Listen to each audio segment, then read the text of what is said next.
చెప్తున్నా. ఎంతైనా వేయచ్చు. కోట్లు వేసిన వాళ్ళు ఉన్నారు, కిరీటాలు వేసిన వాళ్ళు ఉన్నారు.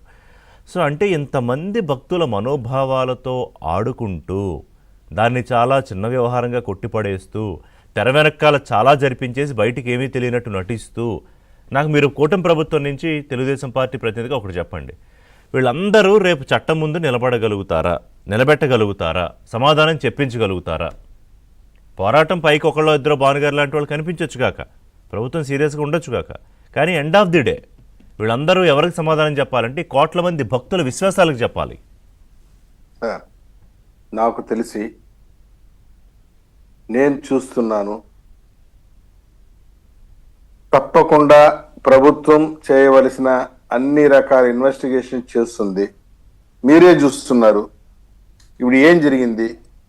వీళ్ళు ఏం చేశారు, మూడో కంటికి తెలియకుండా కోర్టులో రాజీ చేశారు, చేతులు దులుపుకునేసారు. ఇంకా వెంకటేశ్వర స్వామి ఈ సమస్యను మరిచిపోయాడు, ఇంక లేదు మనం బచ్చిగా తప్పించుకున్నాము అనేటువంటి సమయంలో అఖిలాండ కోటి బ్రహ్మాండ నాయకుడే దేవదేవుడే భాను గారి రూపంలోనో లేకుంటే జర్నలిస్ట్ శ్రీనివాస్ రూపంలోనో హైకోర్టులో పిల్ వేయటం, రిట్ పిటిషన్ వేయటం, హైకోర్టు చాలా సీరియస్ గా తీసుకొని డైరెక్షన్ ఇవ్వటం, మొత్తం లోకాల ప్రాసెస్ ని రద్దు చేయండి అని చెప్పేసి జడ్జి గారి మనసులో వెంకటేశ్వర స్వామి పరకాయ ప్రవేశం చేసి మొత్తం లోకాలతో జరిగినటువంటి రాజీ ప్రాసెస్ ని రద్దు చేసి మొత్తం రికార్డులే క్యాన్సిల్ చేసి తీసుకొచ్చి మళ్ళీ రీఇన్వెస్టిగేషన్ చేయించండి అని డీజీ స్థాయి అధికారిని నియమించిందంటే వెంకటేశ్వర స్వామి యొక్క అనుగ్రహం కాదా, వెంకటేశ్వర స్వామి యొక్క చర్య తీసుకోవడం కాదా అని చెప్పేసి.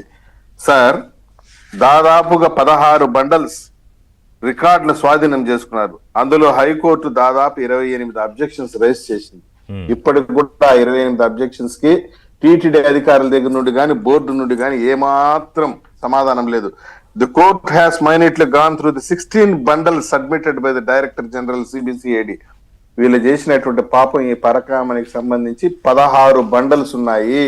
నేను ఒకటే చెప్తున్నాను సార్, నా సర్వీస్ లో స్వామివారి సొమ్మును దోచుకున్నోడు, స్వామివారిని అడ్డాగా చేసుకొని దండుకున్నోడు ఈ రోజు బాగున్నాడు, రేపు బాగున్నాడు, ఒక నెల బాగున్నాడు, ఒక సంవత్సరం బాగున్నాడు, 3 సంవత్సరాలు బాగున్నాడు, ఆ తర్వాత వాడి పరిస్థితి అత్యంత ఘోరంగా ఉంది.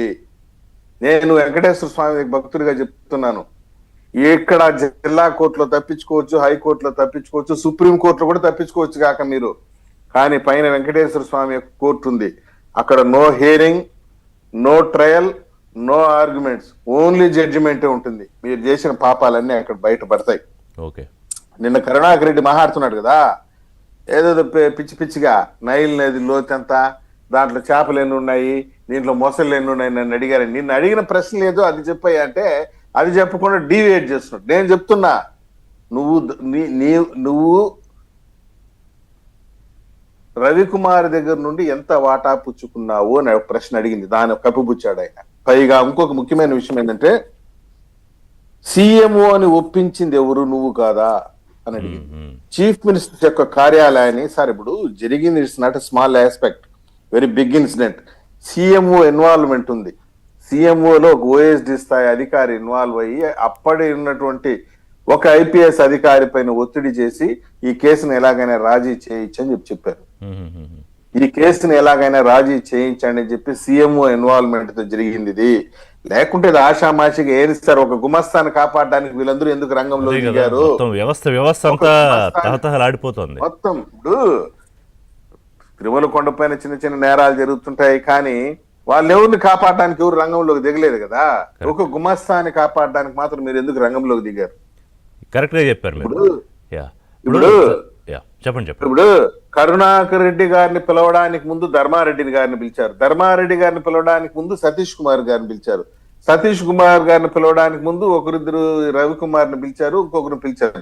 రవికుమార్ ఇచ్చిన స్టేట్మెంట్ బేస్ చేసుకుని, సతీష్ కుమార్ ఇచ్చిన స్టేట్మెంట్ బేస్ ధర్మారెడ్డి గారి మాజీ విజిఓ వీళ్ళందరినీ పిలిచిన తర్వాత కదా నిన్ను పిలిచింది.